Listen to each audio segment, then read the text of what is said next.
Guys, I have to be honest with you. I feel like filming is just not coming naturally to me right now. I just cannot even talk today. So we're gonna do our best here.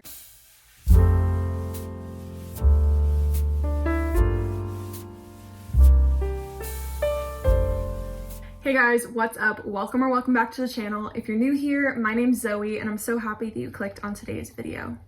So it is summer, everybody's getting off school and starting summer break, and I've been seeing people posting book recommendation videos everywhere, like everybody's posting them. So I decided I wanted to make my own recommendation video, talk about some perfect beach reads or books that just make you feel very summery.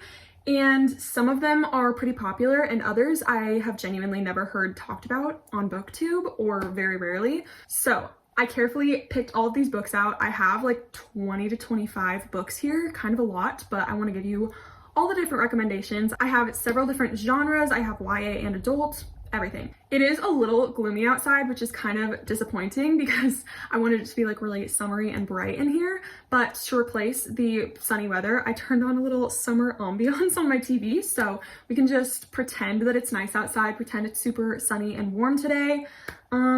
But yeah, I'm excited to share all of these book recommendations, so let's just talk about what they all are. I'm gonna start off with two books that are probably in most people's recommendation videos just to get them right out of the way. I'm not really gonna talk much about them because I feel like most people will know what they are, but Emily Henry. These are the only two books I've read by her, but these are so good, so summery, like the perfect books to just go lay by the pool and read.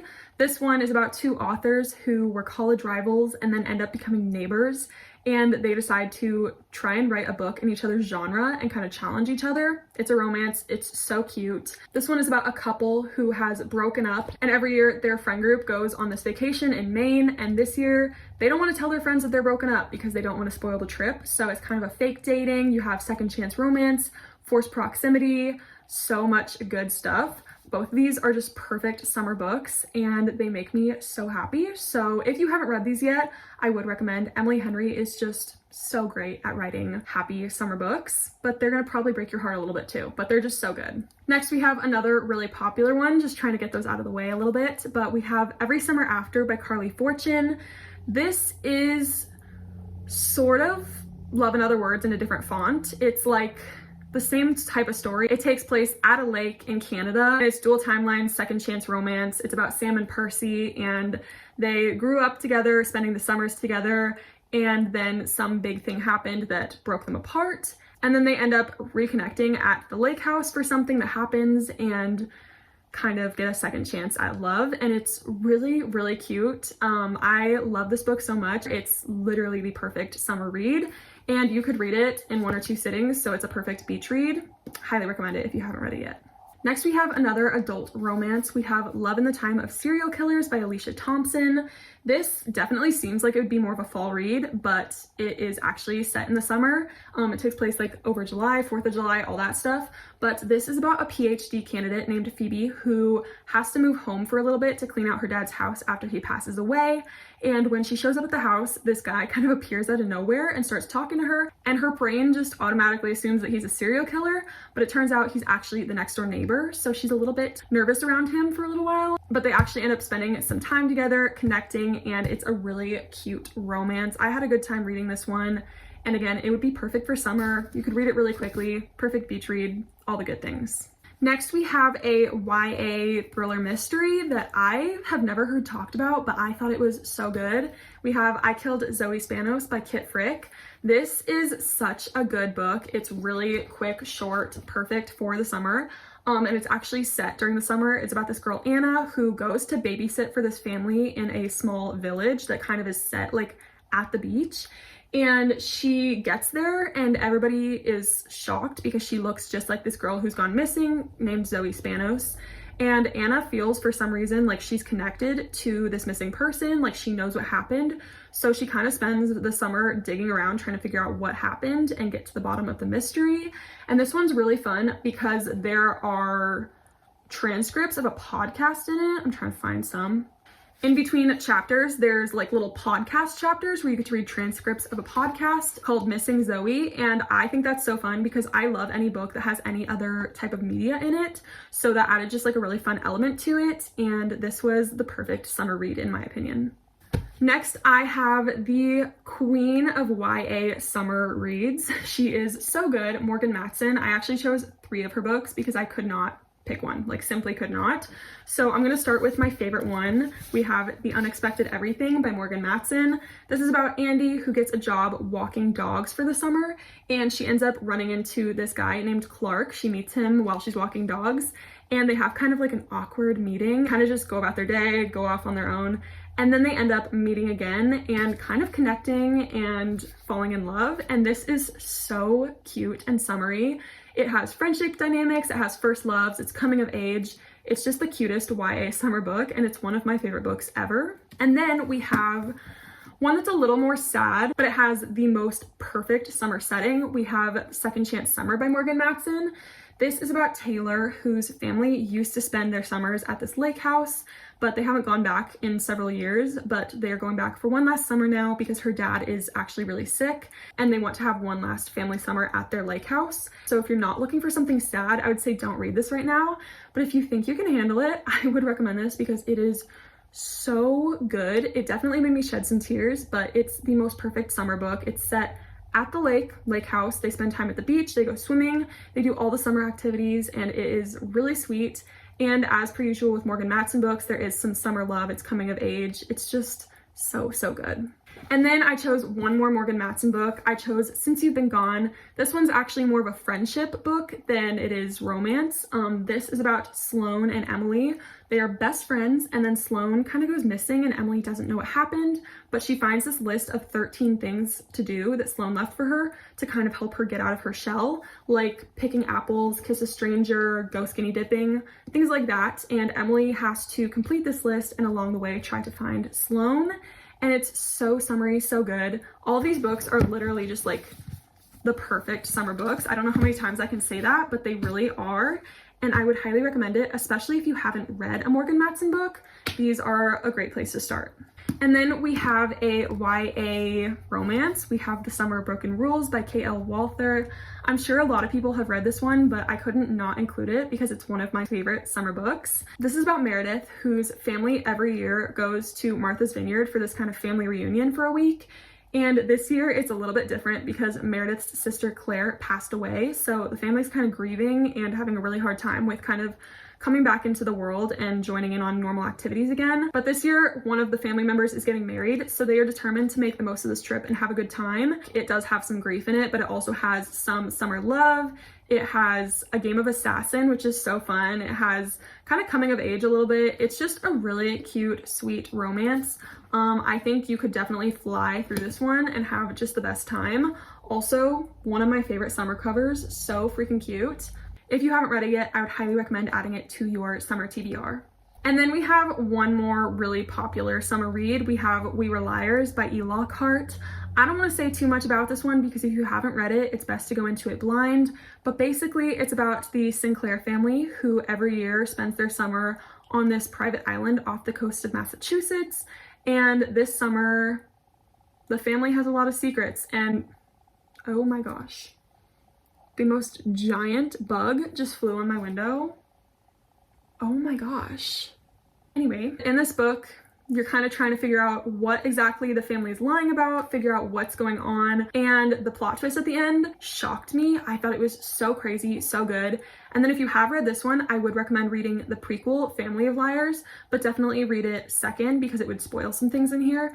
But that one I thought was equally as good. Both are so summery, so good. Love them so much. Then we have an adult romance that I read because I love the movie so much. We have Call Me By Your Name by Andre Osman. I don't know, I probably just butchered that.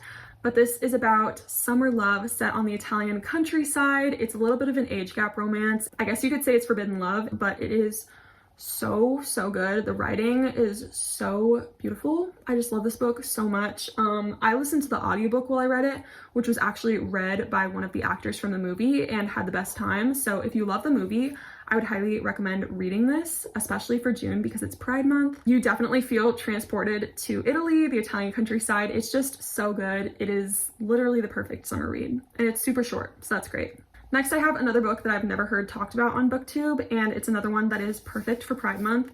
I have The Music of What Happens by Bill Konigsberg. This is a YA romance that's set in the 1980s in Arizona during the summer, so you're definitely getting that summer heat in this book. But this is about Max and Jordan, who are two polar opposites, and they end up meeting at a food truck that one of them works at, and they kind of connect over their differences and are able to push each other to face their fears, and they end up just spending this one really fun summer together.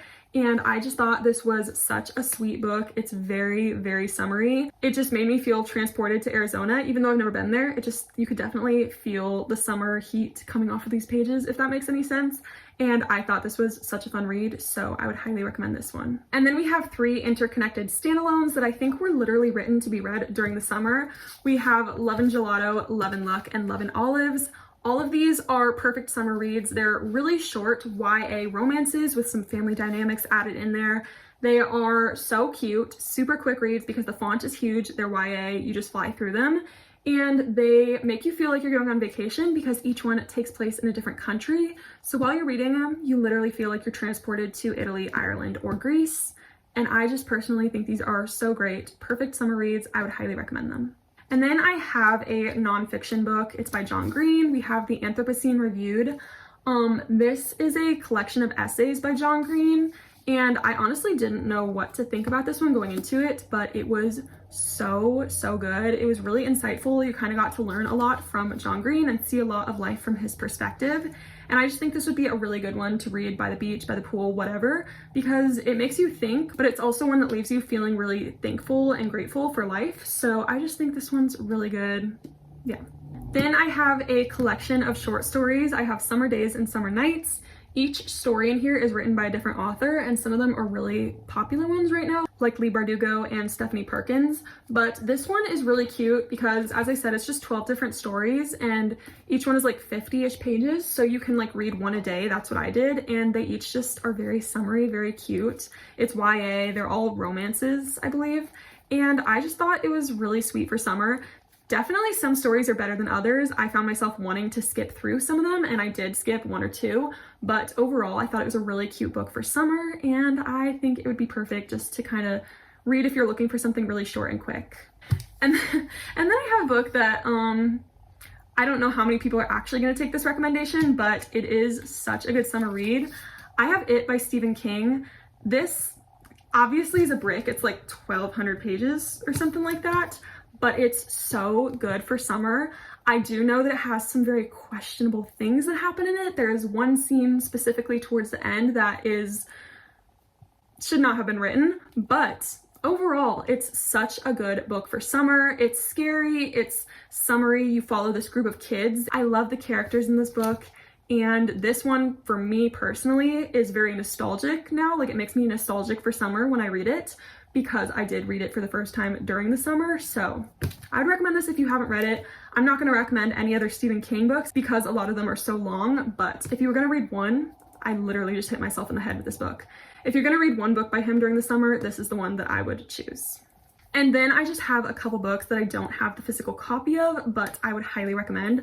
The first one is The Last Time I Lied by Riley Sager. This is a thriller mystery book. All of Riley Sager's books would actually be really good for summer, but this one specifically is great because it's set at a summer camp. It's dual timelines, so it follows these 3 girls who went to camp when they were younger, shared a cabin, and then one of the girls you follow as a grown-up working as a counselor at this camp. And it's so good. There are so many twists and turns, so many mysteries. I loved this book. It's my favorite Riley Sager, hands down, and I would definitely recommend reading it for the summer. And then we have a very obvious one. We have The Summer I Turned Pretty series by Jenny Han. This is literally the most summery series I've ever read. Like, I could not think of something more summery. It's coming of age, first love, family dynamics, set at the beach. It's just so good. Oh my gosh. I think I'm gonna buy the books. Actually, I was just looking at them this morning because I think I need the physical copies of them, but it's so great. The second season of the show is coming out in July, so perfect time to read them so you can read the books before you watch the show. It's just so good. It's something that I will definitely reread every summer. The books are short, you can fly through them. just amazing. So that's all I can say. If that's not enough to make you read them, I don't know what else will. And then we have probably my favorite Colleen Hoover book. We have Heartbones. This book is so cute and it's so underrated and it's so perfect for summer. It's about Bea, who goes to live with her dad, and they live on this house on the beach. And her neighbor is named Samson, and she ends up meeting him, kind of gets off to a rocky start with him, but ends up falling in love with him over the summer. And then of course, Coho has her classic plot twist at the end that leaves you so concerned for these characters, but it is just such a great book. I could not recommend it enough. I wish more people have read this book. It's just so good. And then one last recommendation that I have could be definitely hit or miss for people because this one doesn't get great reviews, but I personally thought it was so good.